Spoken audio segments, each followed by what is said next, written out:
Why did no one ever really see her? That question haunted Sarah Mitchell in ways she never admitted. To most people at Fort Carson, she was invisible, the quiet civilian contractor, the tool girl who fixed scopes, replaced springs, and made sure the rifles fired clean. A pair of pliers always at her belt, grease on her hands, hair tied back. She was background noise in a place that thrived on ego and volume. But silence was where Sarah lived. Silence was where she hid. That morning, the Colorado wind bit into the valley like broken glass. It was 6:07 a.m. when she adjusted the wind flag at the far edge of the range, her gloved fingers trembling against the pole. Not from cold, not from nerves, from something else. A tension that had been there for years, waiting like a shadow that never left. Behind her, the instructors laughed, coffee cups steaming, boots propped against the wall of the glass observation deck. To them, Sarah was just another civilian body filling space. They didn't see the way she paused to measure the air, the way her eyes flicked to thee as if she'd been cataloging weather patterns for a decade. They didn't care that she never missed a detail. They only cared about who could shoot loudest, who could carry themselves with swagger. Lieutenant Brad was the loudest of them all. A man born into money and arrogance, with the kind of tan that never faded even in Colorado winters. He called her Tool Girl with a smirk that stung worse than the wind. "Careful with that scope, Mitchell," he sneered that week. "Wouldn't want the real shooters to trip over your screwdrivers." Laughter followed him. Sarah never looked up, she didn't need to.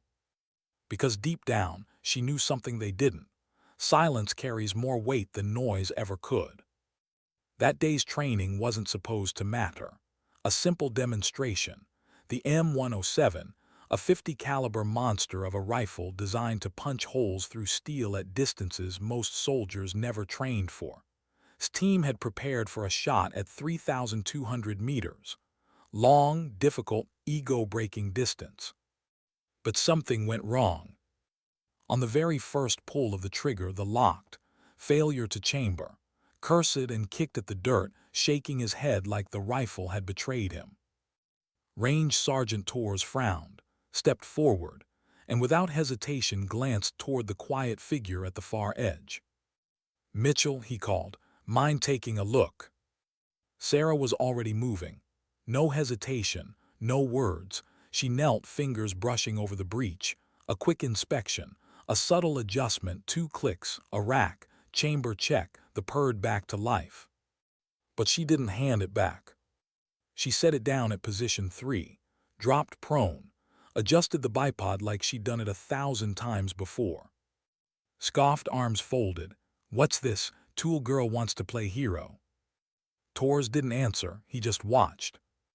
Sarah peeled off her glove, pressed her bare palm into the frozen gravel. The world narrowed. Her cheek kissed the stock.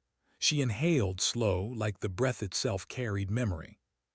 Across the canyon, a white silhouette waited, target placed at 3,210 meters. Morning haze curled around it. Wind pushed right to left, 15 kilometers an hour. Humidity climbing, visibility fading in and out.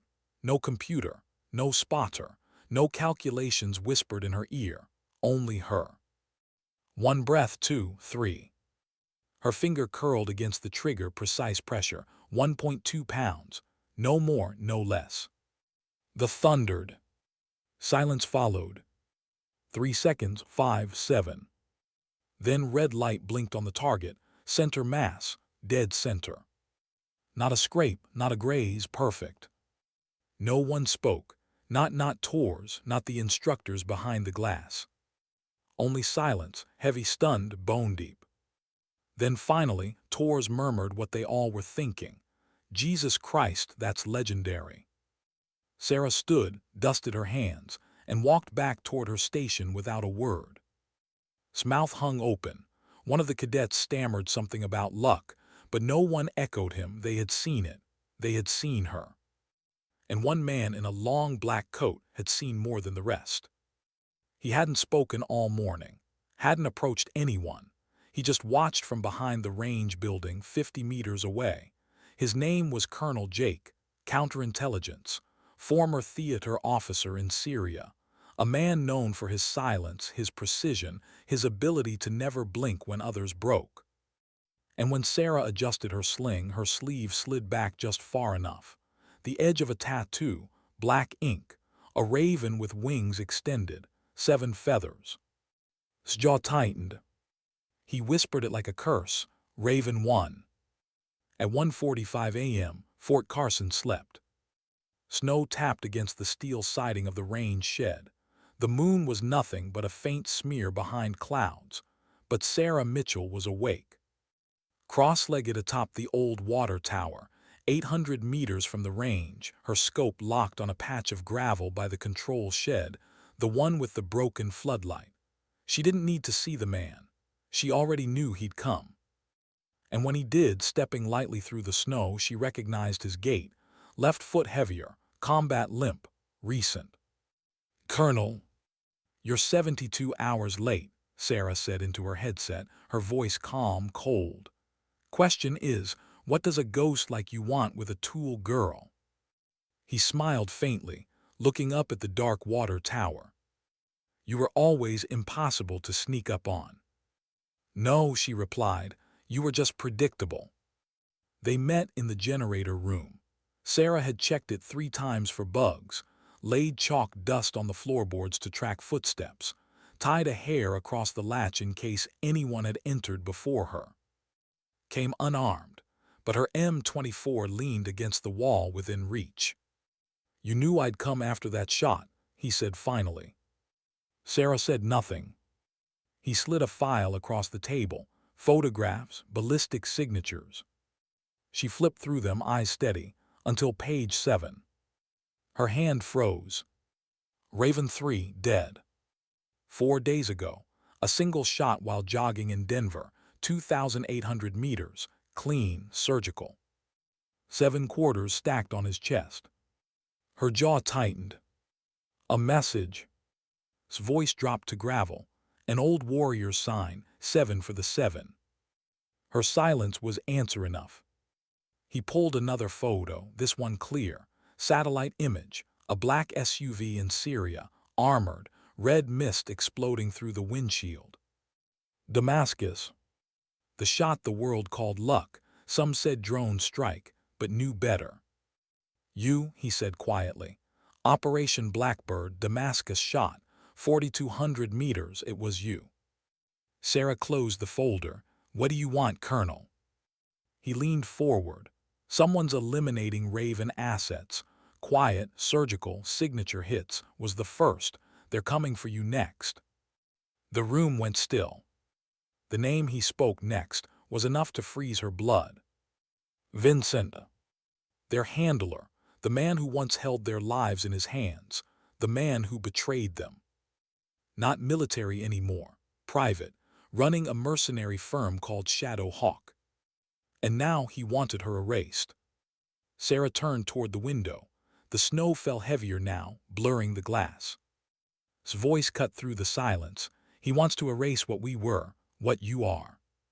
Sarah didn't answer. She didn't need to. Because deep down, she knew something she hadn't admitted in 6 years. The war wasn't over. It had just found her again.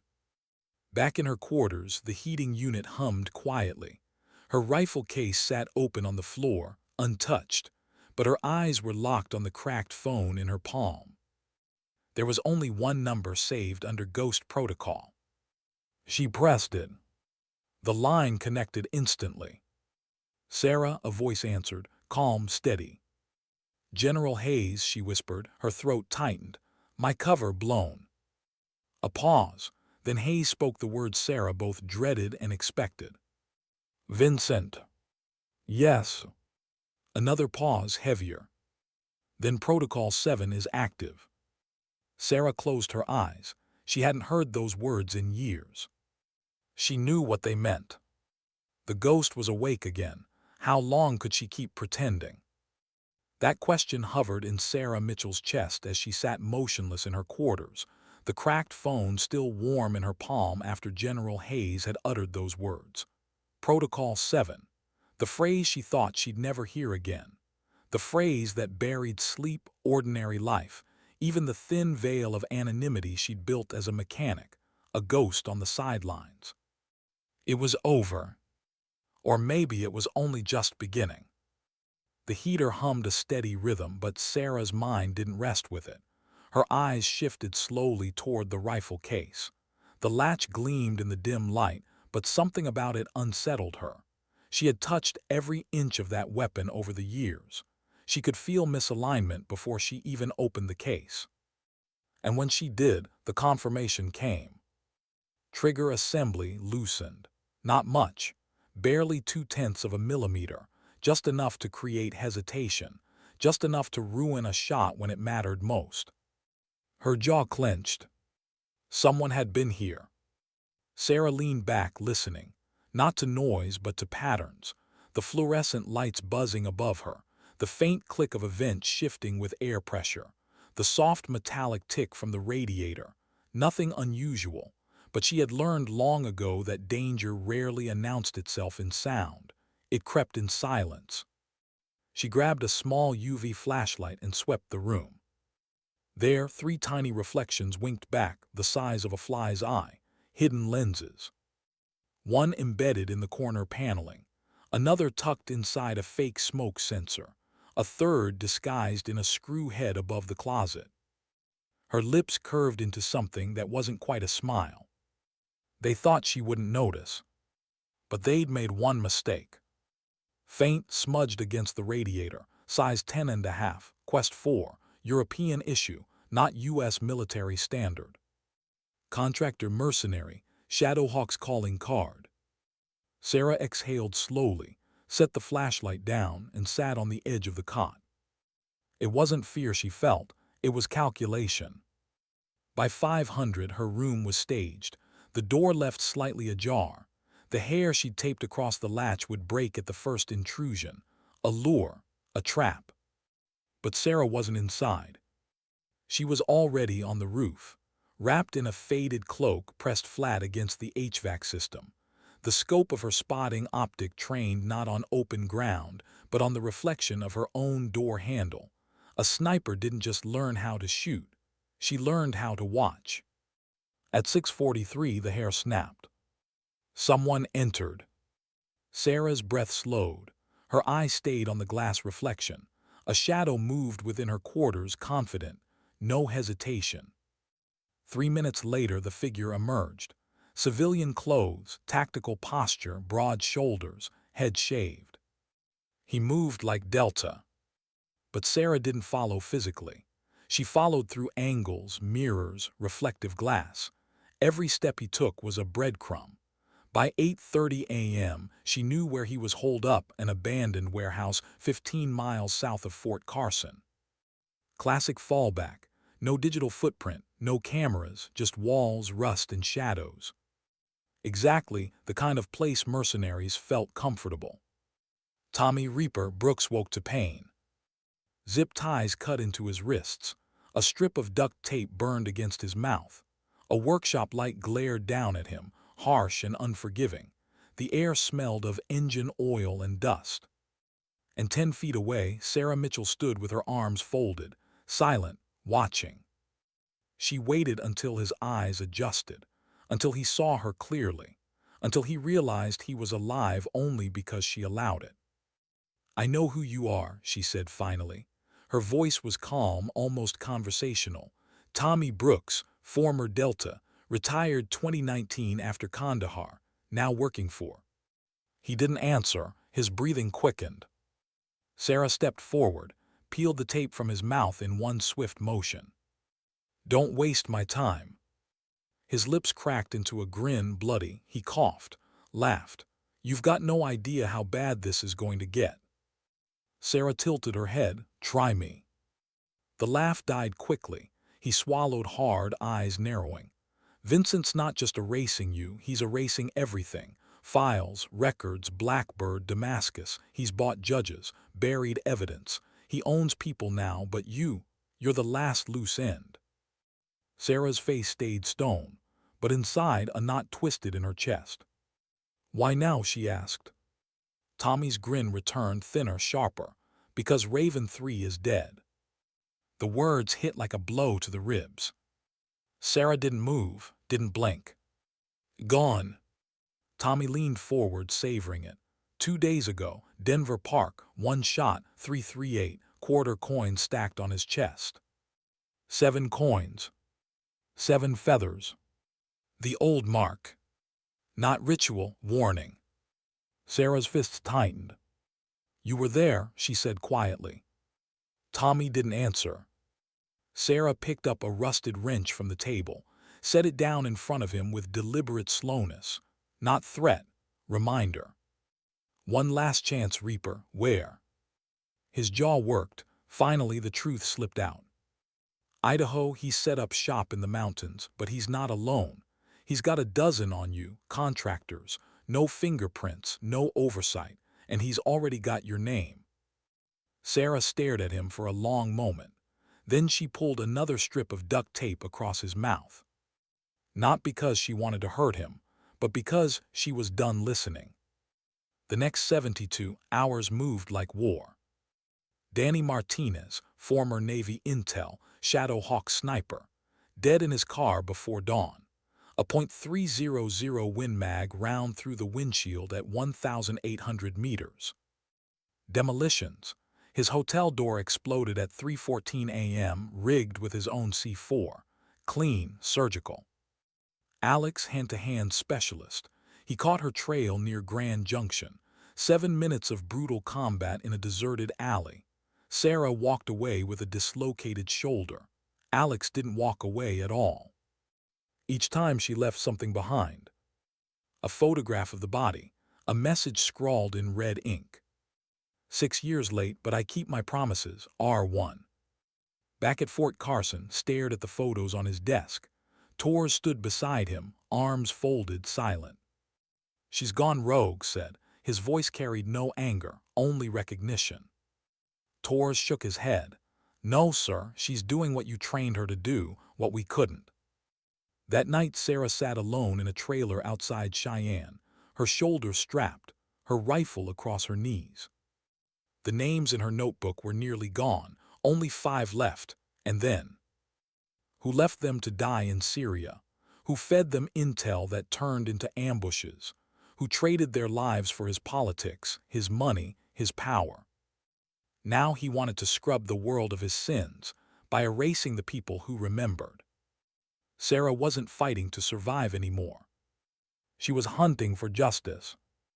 And for the first time in 6 years, she didn't feel like a ghost. She felt alive. Alive and deadly. The storm came at midnight. Winds howled through the Colorado ridges like unseen blades. Snow cut sideways across the mountain pass. Visibility collapsed into darkness. But Sarah's eyes saw more than most. She crouched on a ridge above Timberline Pass, wrapped in snow camo, rifle snug against her chest. Her breath barely fogged the air. 20 mercenaries spread across 4 elevations, searching for one woman. They thought numbers gave them strength. They didn't understand what it meant to hunt a ghost. His voice crackled in her earpiece. Tower secure. I've tapped their comms. They think you're alone. Sarah smirked faintly. I like it better that way. 50 yards below, Torres scanned west through his scope. I've seen what you can do, ma'am, he'd said hours earlier. Count me in.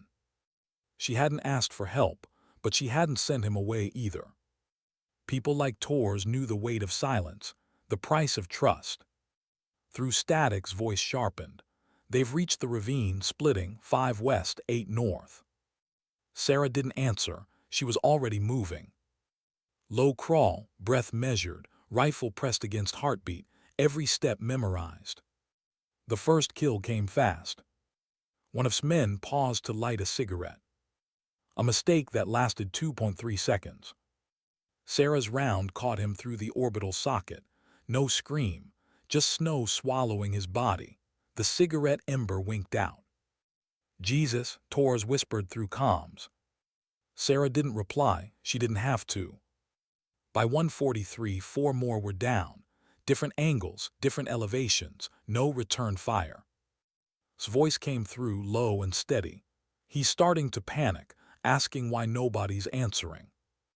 Sarah shifted position, higher ground, wind slicing across her gloves, visibility just 200 meters. Perfect. Another operative crouched behind granite, shielded, but Sarah didn't need a straight shot. She calculated the ricochet, adjusted a mil left, fired. The round skipped off a frozen ledge and caught the man in the throat.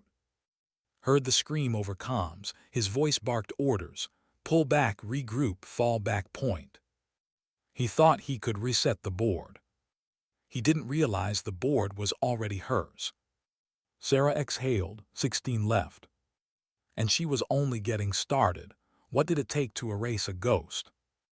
That was the question Vincent kept asking his men over the encrypted channel. His voice cut through static like a whip, sharp with anger, fraying at the edges of control. 20 mercenaries, hand-picked, flown in under fake clearances, and yet one woman was unraveling them in the snow. But Sarah Mitchell wasn't just one woman. She was Raven One. And every man who fell in that storm was a reminder of why ghosts were feared. The snow came harder after 200, thick sheets that blurred vision and swallowed sound. For Sarah, it was cover.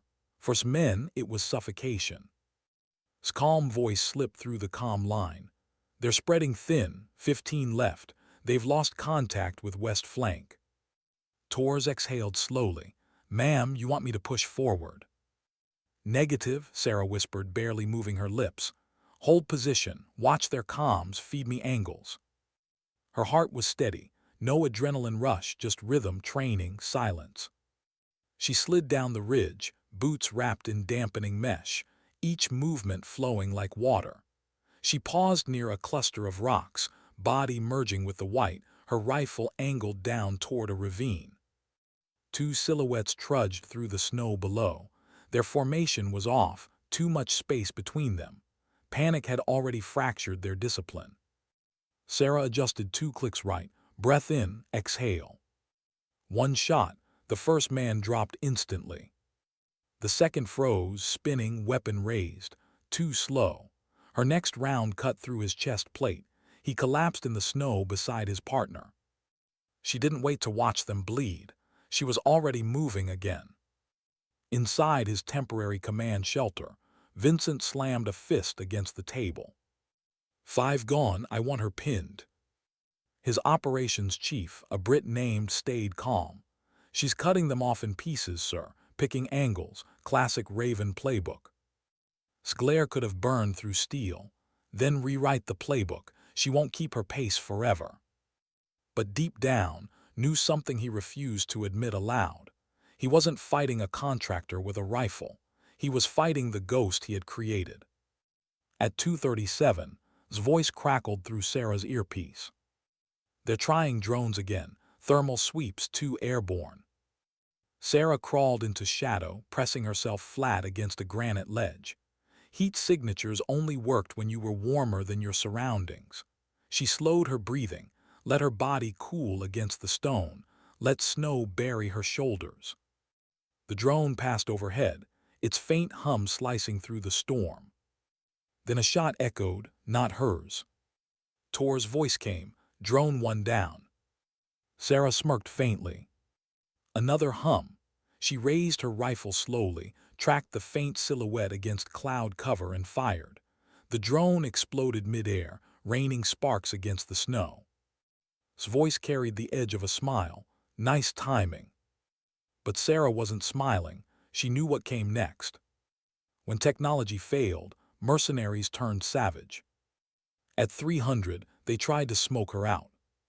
Flares arced across the sky, casting the snowfields in harsh red light. Gunfire shredded tree trunks, blind volleys meant to drive her into open ground. But Sarah didn't move. She became the landscape. When one of the mercenaries broke from cover, running for a better angle, her shot caught him through the pelvis, dropping him instantly. The panic in his voice carried across the calm waves. She's everywhere. Static swallowed his scream. Whispered 11 left. By 3:30, shifted tactics. His men regrouped near the fallback point, a rock outcrop overlooking Timberline Pass. They thought it was secure. They thought numbers gave them safety. Sarah waited, patient, invisible. She knew what they didn't. Numbers made them noisy, and noise was always a target. One by one, her rounds punched through the blizzard, shoulders, necks, chests. By the time the survivors realized what was happening, only 9 remained. Rage boiled through the comms. Enough games, new target, bring me Hayes, use her. The words froze Sarah's blood. General Hayes was desperate enough to shift the board, to use the one person Sarah trusted. His voice cut in sharp. They've got her, moving into Cheyenne, the old NORAD bunker. Sarah didn't answer. She was already running. Cheyenne Mountain was a place of ghosts itself. The abandoned NORAD bunker had once been the beating heart of America's defense. Steel doors, reinforced tunnels, command centers buried deep under granite. Now it was nothing but shadow. Had chosen it deliberately, a symbol, a tomb. Inside, General Hayes was dragged through dim corridors, cuffs biting into her wrists. Vincent walked beside her, smug, his words dripping poison. You always were the true believer, General, but loyalty is weakness, and weakness has no place in this world. Hayes didn't reply. She didn't need to. Her eyes flicked once to the corner, a small camera barely visible. Sarah would see it. And Hayes knew how to send a message only Sarah would understand. 1 blink left, 2 blinks right. Morse code. South corridor, vent shaft, no guards. Sarah received it like a pulse in her veins. By 4:10, she was on the ridge above the south entrance. Fed her schematics. Ventilation shaft is clear. You'll have a shot from elevation 3, but distance is extreme. Sarah didn't reply. She was already setting up. Tor's voice came tense. Ma'am, that angle, that distance, it's impossible. Sarah's cheek pressed to the stock. Her eyes narrowed through the scope. Distance, 4,847 meters. Wind layers shifting. Temperature gradients across 3 microclimates. Altitude drop over 1,200 feet. Every variable screamed failure. But Sarah wasn't afraid. This was what she had been trained for. No computer, no spotter, just her. Her rifle was ready, custom-chambered, 800-grain tungsten core, balanced for 1 shot only. Torres whispered through comms. 10-second window, he's stepping into line of sight. Sarah exhaled, her pulse slowed, 76 BPM, 60, 50, 42. At 42 beats per minute, time itself softened. She was no longer lying in snow. She was floating in silence. Her gloved finger curled, applying 1 pound of pressure. She needed exactly 1.2. Her breath stilled. Trigger squeezed. The rifle thundered. The bullet tore through sky at 3,000 feet per second.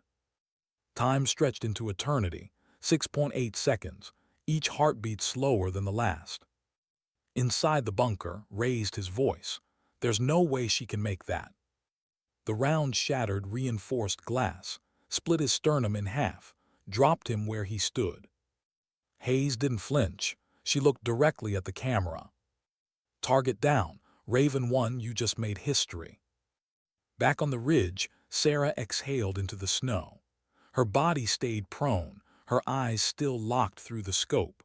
Only when the bunker erupted in chaos did she let go of the breath she'd been holding. Tor's voice was hushed awe. 4,847 meters, longest confirmed kill in history. His tone was lower, heavier. No, it wasn't history, it was closure. Sarah didn't respond. Because she wasn't thinking about records. She was thinking about Raven 7, about betrayal and silence and the years stolen from her. The shot wasn't for glory. It was for justice. In the aftermath, Shadow Hawk unraveled. Interpol froze their accounts. The remaining operatives scattered or surrendered. The Pentagon released a statement. A rogue element neutralized during multinational training. No mention of Raven 1. No mention of Sarah Mitchell. Just silence. And silence was exactly how she wanted it. Why didn't it feel like victory? That was the question Sarah Mitchell carried as she walked away from Cheyenne Mountain, her boots crunching into the snow while the world behind her fell into chaos. Vincent was dead. Shadow Hawk was broken. The man who betrayed them had finally been erased. And yet Sarah's chest was heavy. The kind of heaviness that metals couldn't lift. The kind that followed her like a shadow. 48 hours later, the official reports were filed. The Pentagon wrapped the truth in careful lies. A multinational training exercise. A rogue threat eliminated. Nothing more. No headlines, no recognition. Sarah's name wasn't mentioned once. But she hadn't expected it. She didn't want it. Silence had always been her world. She returned to Fort Carson at dawn. No escort, no briefing, no parade. Just a civilian contractor, walking through the gates with snow still in her boots and blood still behind her eyes. Something was different, though. The base was awake, not in noise but in silence. A silence that followed her, stretched across the yard, down the walkways, through the hallways. No laughter, no whispers, no dismissive tool girl jokes. Not anymore. They had seen what silence could do. Spotted her first. The lieutenant who had once sneered at her, mocking her screwdrivers and calling her tool girl. Now he didn't say a word. He just stood straight, heels locked, hand raised in a salute. Sarah gave a small nod, didn't break stride. Respect in her world was never loud. At the armory, she returned to her usual lane. No special treatment, no ceremony, just steel targets set at 3 distances, 200, 500, 1,000. She loaded 3 rounds. The first struck center mass. The second cut slightly left. The third punched through the previous hole. Behind her, a group of trainees had gathered. They didn't whisper, they didn't laugh, they just watched in silence. Not the silence of mockery, the silence of awe.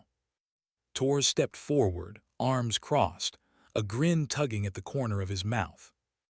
"Ma'am," he said softly, "I've never seen shooting like that. You're not human." Sarah didn't look away from the targets. "I'm exactly what I was trained to be," she replied. Then she slung the rifle over her shoulder and walked away. Snow crunched beneath her boots. The mountains rose ahead. Above her, Hayes watched from the tinted window of the command platform. Stood beside her, arms folded, expression thoughtful. "She's back," Hayes said quietly. His jaw flexed, he shook his head. "No, she never left." Below them, Sarah's silhouette grew smaller against the snow. She didn't need an audience, she never had. For the first time in 6 years, she wore her tattoo uncovered. The raven stretched across her forearm, wings extended, 7 feathers etched like scars. Once it had been a secret. Now it was a warning. Each feather no longer stood for death. Now they marked the lives she had saved, the surviving Raven members, the allies who had stood beside her, the people who still breathed because she refused to disappear. 7 feathers. 7 reminders that not all shadows destroy, some protect. That night Sarah sat alone behind the barracks, watching the stars. The cold seeped into her jacket, but she didn't move. She held a torn photograph in her hands. Her old team. Jenna, Reed, Tyler. General Hayes in the corner, unsmiling as always. Sarah's thumb traced each face slowly. She didn't cry. She never cried. But she sat a long time, silent, remembering. When she finally moved, it was only to slip the photograph into her rifle stock, a resting place, a memory carried forward. The next morning, training resumed. Sarah stood at the far end of the range, instructing 3 new candidates, young faces, nervous, hungry. One of them asked, hesitant, "Ma'am, what's the first thing a sniper learns?" Sarah thought for a moment, then spoke softly. "You wait longer than they expect. You shoot faster than they can blink." They wrote it down, pencils scratching against notepads. Sarah almost smiled. Almost. Because she knew what they didn't. The lesson wasn't just about shooting. It was about life. About patience, about silence, about knowing when to move and when to wait. About carrying scars without letting them own you. Far away, in Langley, Virginia, an analyst reviewed a file stamped with a clearance level most would never even glimpse. Raven Protocol, reactivated. Below it, one line in red ink. Asset status, operational. The analyst slid the file back into the drawer, unaware that the woman it described was sitting thousands of miles away under a Colorado sky, drinking bitter coffee and teaching rookies how to breathe steady. Sarah Mitchell didn't know the file existed. Or maybe she did, and she just didn't care. Because some stories don't end with medals. They don't end with headlines. They end with silence. With a rifle. With an oath no one else can hear. Later that week, she walked the edge of the range alone. The snow had thinned, patches of dirt breaking through. The air carried the sharp scent of pine and distant gunpowder. For a moment she closed her eyes. The voices of the past rose up laughing, Jenna humming under her breath, Reed cursing in Russian, Tyler's dry sarcasm. Ghosts, all of them. But not gone. Never gone. Sarah carried them in silence. And silence was heavier than any metal. She knew the war wasn't truly over. It never would be. There would always be another threat, another betrayal, another enemy who thought they could erase her. But tonight, as she stood beneath the wide Colorado sky, rifle slung across her back, Sarah allowed herself something rare. A moment of peace. A breath without weight. A silence that wasn't about hiding. It was about being alive. Sometimes dignity doesn't speak. It simply acts. And sometimes legends don't roar. They whisper. Like a raven's wings cutting across the sky. Why did the quiet feel heavier than the war? That was the thought pressing on Sarah Mitchell's chest as she stood at the far end of the firing range, watching 3 young recruits fumble through their drills. She corrected their stances, adjusted their grips, spoke little. They scribbled notes furiously as if her every word was scripture. They saw her as a legend.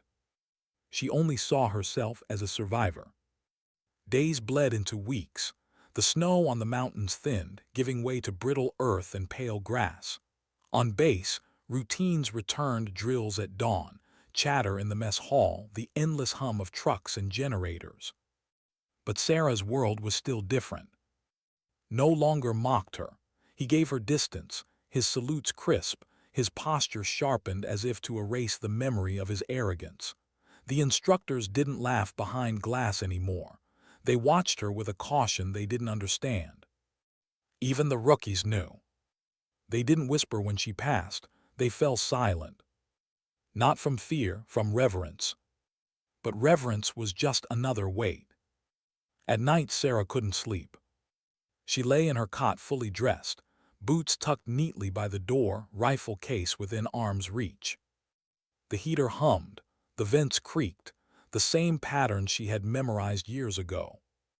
Yet something always felt off. Like the silence was hiding something. One evening she sat alone behind the barracks, stars stretching endless above. She pulled the faded photograph from her pocket, Jenna, Reed, Tyler, Hayes. Her thumb lingered on grin. Her throat tightened. She whispered to the cold, "I should been there." The words disappeared into the night. No one heard them. No one was meant to. General Hayes noticed the change. "You're carrying ghosts," she told Sarah one morning, voice low, away from the others. Sarah's jaw tightened. "They're mine to carry." Hayes studied her, eyes sharp. Ghosts don't ask permission. They follow whether you want them to or not. Sarah didn't reply, because she knew Hayes was right. Was the next to approach. He found her on the range, dismantling a scope with the precision of a surgeon. "You think it's over," he said simply. Sarah glanced up unimpressed. "You do." He shook his head. "Shadowhawk is finished, is gone, but power never dies, it shifts. Someone will fill the gap." Sarah returned to her work. "Then let them try." Leaned closer, lowering his voice. "I've seen the files. Raven Protocol isn't buried, not anymore. You may not care, but others do. Langley's watching." Sarah froze, her hand stilled on the scope. She didn't ask how he knew. She didn't need to. Because was never wrong about the shadows. 2 weeks after his death, Sarah received a package. No return address, no markings, just a plain box slipped into her locker. Inside was a single object. A coin. Old, worn from years of use. $25. She stared at it for a long time. Her stomach knotted.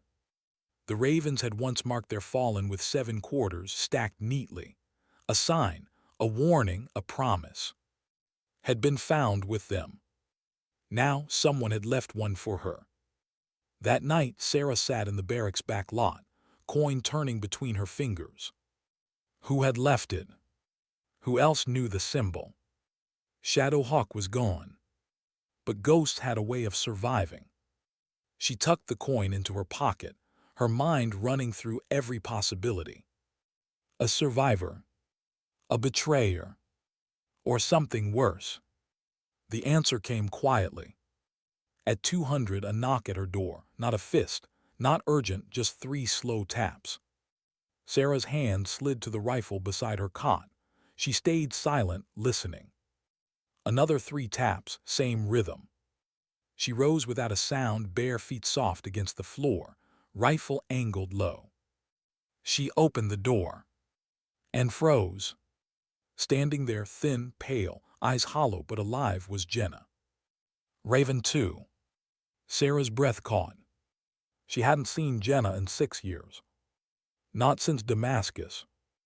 Not since the mission that buried them. For years she believed Jenna had died. Now she stood in the doorway, trembling, her face carved by exhaustion and fear. "Sarah," her voice cracked, "he's not the last." They sat across from each other in the dark. Jenna's hands shook as she held a mug of untouched coffee. Her eyes darted constantly, scanning corners, shadows, vents, the same paranoia Sarah lived with. "He used me," Jenna whispered. "Wasn't working alone. He had backers, bigger than Shadowhawk, private, corporate, political. He sold pieces of us to the highest bidder." Sarah's jaw tightened. "Why now? Why show yourself?" Jenna's eyes brimmed with guilt. "Because he's gone, and I couldn't stay hidden anymore." Sarah's chest ached at the sound of his name. Jenna leaned forward, voice breaking. "They won't stop, Sarah. You killed, but you lit a fire. Now they're coming for all of us." Sarah stared at her old teammate, torn between relief and anger. "You could told me sooner." Jenna flinched. "I thought I could protect you by staying away." Silence stretched. Finally Sarah whispered, "You were wrong." The next morning Sarah trained the recruits as usual. Her movements steady, her voice calm, but her mind was elsewhere. Jenna's words looped through her head. "Bigger than Shadowhawk. Pieces of us sold. They won't stop." Every breath Sarah took felt heavier, every silence louder. The war wasn't over. It had just changed shape. That night Sarah returned to her room. On her desk the coin lay waiting. Beside it, a folded note she hadn't left there. 3 words, written in a hand she recognized instantly. "Not finished yet." Her pulse slowed. Her chest tightened. She pressed the coin into her palm until the metal dug into her skin. Whoever had left the note wasn't just sending a message. They were reminding her of something she had almost forgotten. Ghosts never rest. Far away, in a sealed boardroom lit by the glow of monitors, 3 men and 1 woman studied photographs of Sarah Mitchell. The longest shot, the dead handler, the collapse of Shadow Hawk. "She's become a symbol," one of them said, "a liability." Another replied coldly, "Then we remove her." The woman at the table leaned forward, eyes sharp. "No, symbols don't die with bullets, they die with silence. Break her, erase her without trace, make her vanish again." The others nodded. The meeting ended, and the next hunt began. Sarah didn't know about the boardroom. Not yet. But she felt it. The way a storm hums before it breaks. The way silence presses down before a shot. Her world was shifting again. She thought death was closure.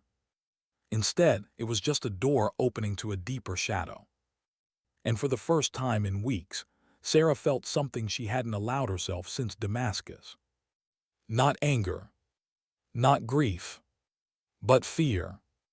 Not for herself, for what was coming, because she knew the truth now. This wasn't about survival anymore. This was about erasure. And someone, somewhere, was already writing her out of the story. How many times could she start over before the past consumed her? That was the thought running through Sarah Mitchell's mind as she stared across the dim barracks at Jenna. Raven too, alive, fragile, haunted. For 6 years, Sarah believed Jenna had been buried in Damascus with the others. Now she sat trembling in a folding chair, a blanket draped over her shoulders, eyes scanning corners like a hunted animal. Sarah wanted to feel relief. Instead, she felt a knot of unease. Because ghosts don't return without a price. Jenna spoke in a whisper, voice jagged from years of silence. "I ran. I didn't mean to, but after Damascus I thought if I stayed visible they'd finish me, made sure I disappeared." Sarah leaned forward, her voice flat. "You let me think you were dead."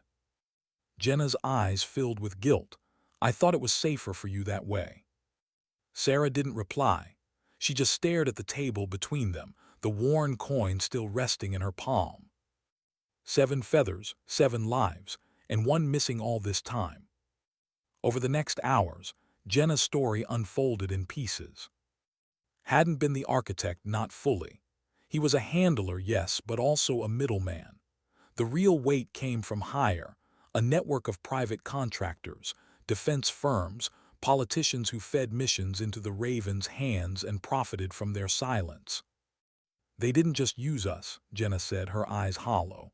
"They sold us our skills, our signatures. Every shot, every ghost op, it became currency." Sarah's chest tightened. It wasn't betrayal by one man. It was betrayal by a machine. Was the first Sarah told. He listened in silence, hands steepled, gaze locked on Jenna like she was both miracle and threat. When she finished, he asked the only question that mattered. "Who's left?" Jenna's voice cracked. "I don't know, but I've heard whispers, a name." She hesitated, swallowing hard. "Orion Group." His expression didn't change, but Sarah saw the flicker in his eyes. Recognition, fear. "You know them," Sarah said. He nodded slowly. "Orion isn't a company, it's a circle. Old money, private equity, rogue elements from intel and military contracting. They don't bid on wars, they buy them. They don't erase enemies with bombs. They erase them with silence. By the time they're done, no one even remembers you were there." Jenna shivered under the blanket. They wanted the Ravens off the board, was just the tool. That night Sarah couldn't rest. She sat on the roof of the barracks, snow crunching under her boots, rifle across her lap. The wind tore at her hair, but she didn't notice. She thought of Reed, of Tyler, of the look on Hayes' face when she saw Sarah through the camera at Cheyenne, a look that wasn't pride or relief, but sorrow, as if Hayes had always known the war would circle back. Sarah clenched her jaw. How do you fight an enemy you can't see? How do you hunt shadows darker than your own? By morning, Jenna was gone. Not vanished, but hiding again. She left a note, short and shaky. I can't stay. They'll find me if I do, but I'll send what I learn. Sarah folded the note into her pocket without a word. She didn't chase her. She knew Jenna too well. Some ghosts can't stay still. 2 weeks passed. On the surface, Sarah's life returned to rhythm. She trained recruits. She cleaned weapons. She walked the range alone at dusk. But beneath it, unease grew. She checked her quarters every night, new hair across the latch, chalk on the floorboards, mirrors angled at doors. Each morning, everything was untouched, clean. Too clean. Because Sarah knew when silence was natural and when it was designed. The confirmation came at 300. Her phone vibrated once, ghost protocol line. Sarah answered without a word. Jenna's voice was frantic. They found me. Gunfire cracked in the background. Tires screeched. Jenna's breath came ragged, desperate. They're not mercs, Sarah. They're professionals, suits, cold. Orion's real. The line cut. Dead silence.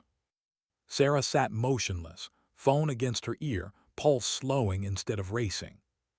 Because panic wasted seconds. And seconds were life. By dawn, she was moving. Civilian SUV, no plates. Disguise plane, baseball cap, jacket. Her rifle case hidden beneath duffel bags.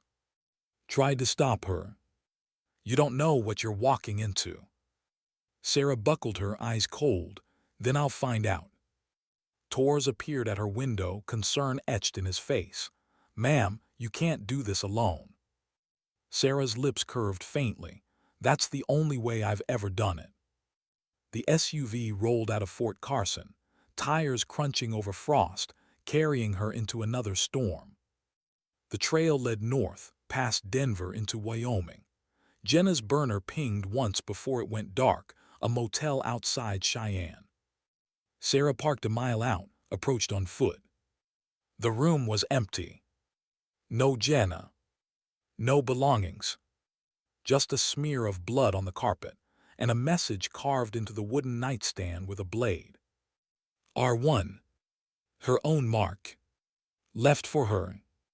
A taunt. Sarah sat on the edge of the bed, eyes scanning every detail. The way the curtains hung wrong, the faint smell of chlorine too strong, masking something else. She crouched, ran her fingers along the carpet. Powder, industrial cleaner. Used to wipe DNA. Orion's signature. She exhaled slowly. Jenna had been here. Now she was either gone or taken. That night, Sarah drove into the mountains. She parked at a turnout, cut the lights and sat in silence. The stars stretched endless above. The photograph of the ravens sat in her lap. Her thumb traced, Jenna Reed Tyler. Her voice cracked soft, barely a whisper. How many of us have to vanish before they're finished? The wind didn't answer. But in the silence, Sarah found her resolve. They wanted erasure. They wanted silence. But she would answer silence with silence. A ghost hunting the ghosts who thought they owned her story. In Washington, the boardroom lights glowed again. Orion Group reviewed their files. Sarah Mitchell, Raven 1. She survived, one said. She won't survive us, another replied. The woman at the table tapped her pen against a folder. No, she will, unless we remind her she's human. The others turned toward her. She slid a photograph across the table. General Hayes. Back in Colorado, Hayes stood at her office window, arms folded, watching snow drift across the yard. She felt it before she saw it. The shift in the air, the weight of something moving against her. A war she thought she'd buried was circling back. And Sarah Mitchell was at the center of it again. What do you do when the one person who kept you alive becomes the target? That question gnawed at Sarah Mitchell as she stared at the snow-capped ridges stretching beyond Fort Carson. The wind carried the smell of gun oil from the range, faint but familiar, grounding her in a place that no longer felt steady. Jenna was gone again, taken or vanished, and now the whispers pointed toward something worse. Orion had shifted its sights. And their new leverage wasn't a file. It was a person. General Hayes. Hayes had always been the constant. Through the collapse of Raven 7, through Sarah's exile into anonymity, through the long silent years as tool girl, Hayes had stayed. She'd pulled strings to bury Sarah's identity, shielded her when the wolves circled, and never once betrayed her trust. She was the one piece of Sarah's world that hadn't crumbled. And Orion knew it. Delivered the confirmation.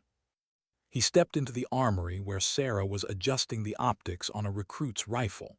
His presence alone was enough. He wasn't a man who showed up without reason.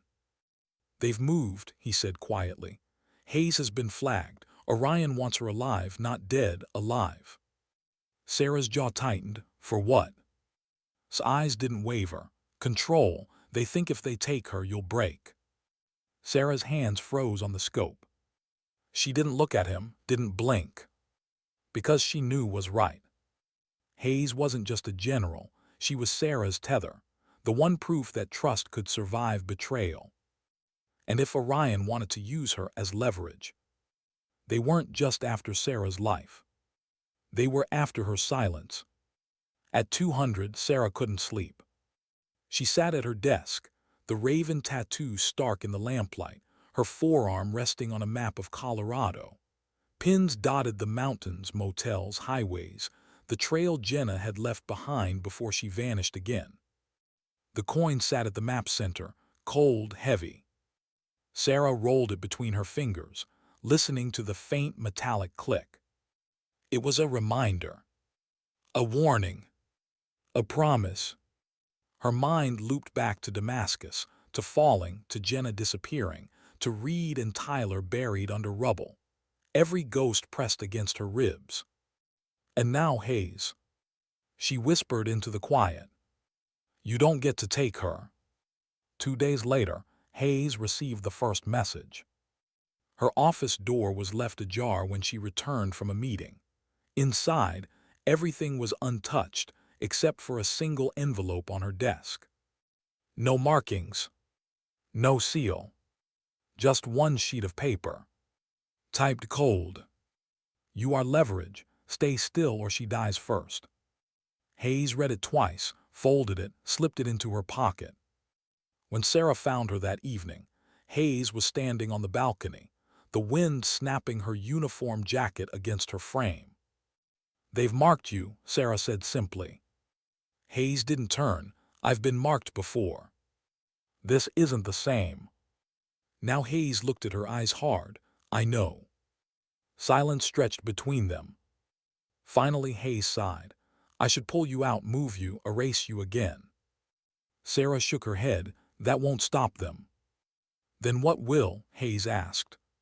Sarah's eyes didn't leave hers. "Me." The ambush came at dusk. Hayes' convoy rolled down Highway 24, 3 vehicles, standard rotation. The road cut through narrow canyons, a kill box, Sarah's mind noted instantly. She was already moving before the first round tore through the lead SUV's tire. Metal screamed, sparks scattered, the convoy jolted to a halt. From the cliffs above, figures emerged, not ragged mercenaries, not the sloppy bravado of Shadow Hawk. These men moved like precision instruments, black uniforms, compact rifles, helmets with visors that reflected nothing. Orion. Sarah's rifle was already in position. She dropped one, clean through the visor. Another pivoted, scanning, but her second shot caught him before he could call it in. Chaos erupted. Hayes' bodyguards returned fire, but they were outclassed. The Orion strike team advanced with mechanical calm, bullets slicing the air, each movement disciplined, rehearsed. Sarah slid down the embankment, boots gripping loose stone, rifle slung across her chest. She moved fast, silent, her pistol drawn before her boots even hit pavement. One of Hayes' guards fell, Another screamed, clutching his leg. Sarah reached the SUV, yanked the door open. Hayes crouched inside, pistol in hand, calm even in chaos. "Move," Sarah barked. Hayes didn't argue. They bolted across the asphalt as rounds sparked against the metal behind them. Sarah's world narrowed into instinct. Angles, distances, timing. 3 Orion operatives flanked from the west. She pivoted, dropped 2, clipped the third in the thigh. A fourth descended from the cliff, rope burning through his gloves. Sarah shot the line. He crashed into rock, body folding. Hayes ducked behind an overturned vehicle, breath sharp, eyes locked on Sarah. "They're not here to kill me." "I know," Sarah said, reloading. "That's worse." Through the storm of gunfire, a new voice cut across comms. Cold female, controlled. "Raven 1, you're predictable, always running to protect what you love." Sarah froze. Hayes' eyes narrowed. "Who was that?" Sarah didn't answer, because the voice wasn't Orion's usual detached tone. It was familiar. A memory tugged at the edge of her mind. A handler, a voice from briefings long ago. But before Sarah could place it, the order came through. "Bring her in alive, kill the rest." Sarah's pulse slowed. Her rifle barked 3 times. Each shot found its mark. But for every operative that fell, 2 more closed in. Orion wasn't breaking. They were tightening. This wasn't an ambush. It was a net. His voice broke through static, urgent. "Extraction team en route, 7 minutes." 7 minutes was a lifetime in a kill zone. Sarah gritted her teeth. "We don't have 7. Hayes crouched beside her, jaw tight. "Then we make 2. Sarah glanced at her. "That'll have to be enough." The next minutes blurred into fire and snow. Sarah moved like shadow, covering Hayes, cutting angles, dragging her through the canyon as rounds tore through rock inches from their heads. She felt the heat of a bullet kiss her shoulder, tearing fabric but sparing flesh. She ignored it. One of Hayes' guards rose to fire, only to be cut down instantly. Sarah pulled him behind cover, eyes cold. Another ghost added to her chest. Finally, they reached the edge of the canyon, where the land opened too. The sound of rotor blades cut through the chaos. Extraction bird dropped low, door gunners raining fire into the canyon. Orion operatives scattered, regrouping into shadows. Sarah shoved Hayes forward. "Go." Hayes hesitated, eyes on Sarah. "And you?" Sarah's gaze locked on the canyon behind them. "I'll buy you the 7 minutes." Hayes shook her head. "I won't leave you." Sarah's voice cut sharp steel. "This isn't a choice." Their eyes held for a heartbeat. Then Hayes climbed aboard. The bird lifted, engines screaming. Sarah stayed behind, rifle pressed to her shoulder, every shot a message. "You don't erase me. Not today." By the time the helicopter vanished into cloud cover, Sarah was gone. Not captured, not dead. Vanished into the snow. And Orion knew what that meant. The hunt wasn't over. It had just begun. That night Hayes sat in the dim light of the helicopter's med bay, blood streaking her sleeve, exhaustion in her eyes. She whispered into the hum of the engines. "She'll come back." Seated across from her, nodded slowly. "She always does." But Sarah wasn't thinking about coming back. She was already planning her next move. The female voice over comms haunted her. Too familiar. Too deliberate. She whispered into the cold silence around her. "Who are you?" The wind didn't answer. But Sarah knew the truth. Whoever it was, she wasn't finished with them. And they weren't finished with her. What happens when the hunter finally meets the voice in the dark? That question echoed in Sarah Mitchell's chest as she moved through the Colorado highlands, her breath shallow, boots crunching over brittle ice. Hayes was safe for now, had pulled her out, but Orion wasn't finished. Sarah knew the female voice wasn't just a handler barking orders. It was someone from before, someone who knew her. And ghosts never call your name unless they mean to bury you. For days, Sarah vanished into the mountains. She ate little, slept less. She scouted canyons, ridges, towns where strangers stayed too long in diners and where SUVs lingered too long in parking lots. Orion's presence was everywhere and nowhere at once. Men in black suits who didn't blink, surveillance vans that hummed too quietly, motel rooms cleaned too thoroughly.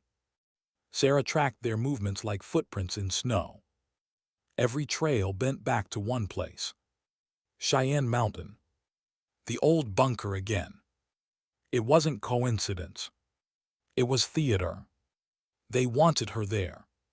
Found her on the third night, crouched over a campfire hidden beneath a tarp of snow camouflage netting. "You're going to walk into it," he said flatly.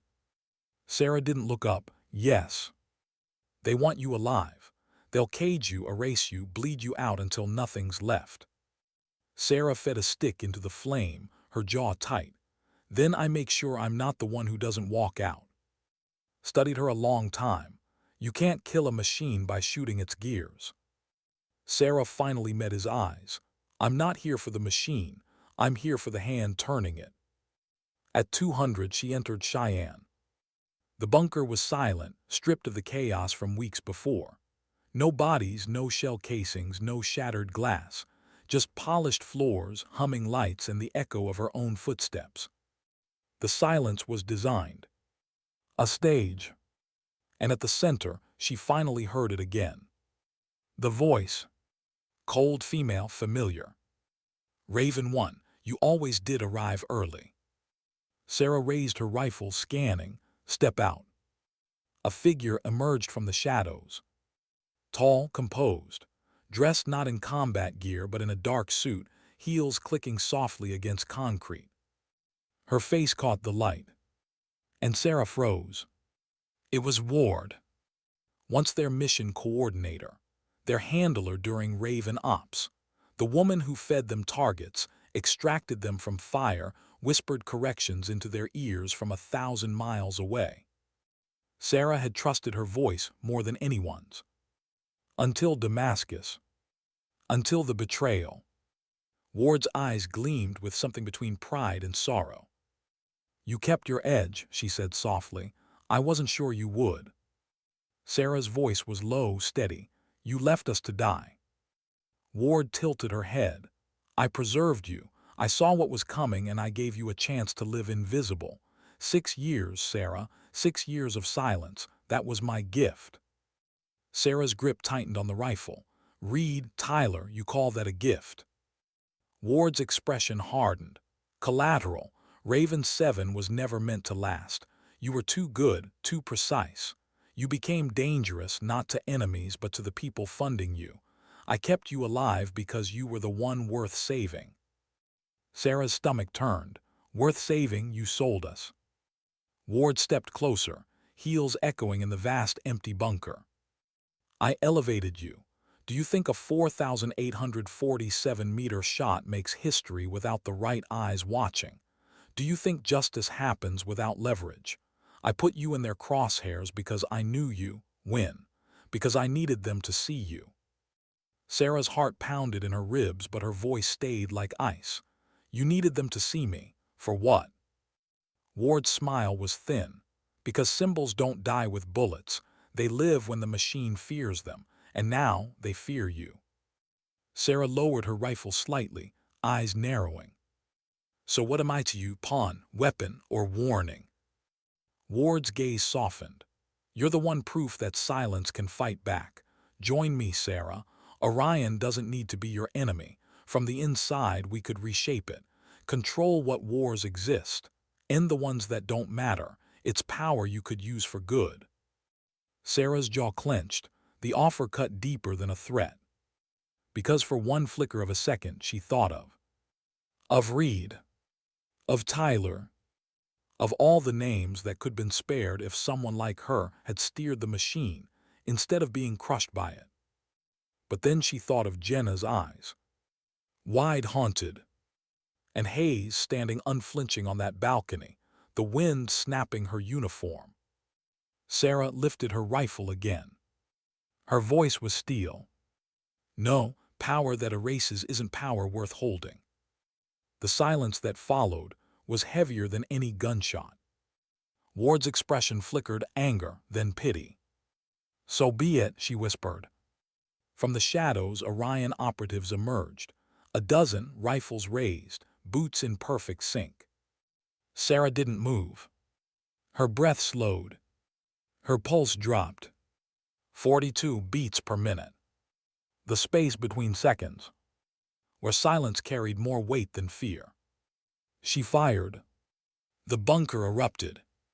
Rounds tore the air. Sparks scattered off steel. Sarah moved like vapor, sliding between cover, each shot deliberate, final. One operative fell, then another, then two more in rapid succession. But for everyone she dropped, another pressed forward. The fight wasn't about winning. It was about message. Every bullet said the same thing. You don't erase me. You don't erase us. By the time the last casing hit the floor, Sarah stood bleeding against a concrete pillar, smoke curling from her rifle. The operatives were down. Ward was gone, vanished into the maze of tunnels, her voice echoing faintly through the intercom. You can't kill a shadow, Sarah. You can only choose which way it falls. Hours later, Sarah emerged from the mountain. The night was still. Stars stretched across the sky, cold and infinite. Her breath fogged in the air as she walked, each step heavy but steady. She didn't know if she had ended anything, or if she had only delayed what was coming. But she knew one thing. Ward was wrong. Shadows don't choose how they fall. People do. 3 days later, Sarah sat again at the far end of the range. Recruits waited nervously, notebooks ready. One asked timidly, "Ma'am, what's the last thing a sniper learns?" Sarah adjusted her scope, eyes narrowing against the light. She thought for a long moment, then spoke softly. That silence isn't weakness, it's memory, it's weight, it's the one thing they can't erase. The recruits scribbled it down, not fully understanding. But one day they would. Far away in Langley, the analyst reviewed another file. Raven protocol active. Status unresolved. He closed the folder, slid it into a drawer, locked it tight. But even locked, the story breathed. Because some stories refused to vanish.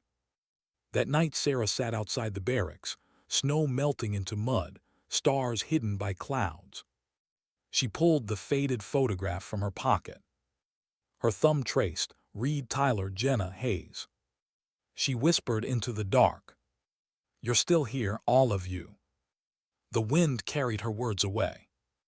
Not as loss, as promise. As she rose to leave, the camera would pan wide.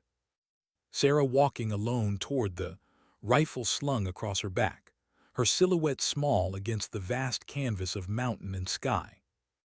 No music, no words, just silence, and a single line fading into black. Sometimes dignity doesn't speak, it simply acts.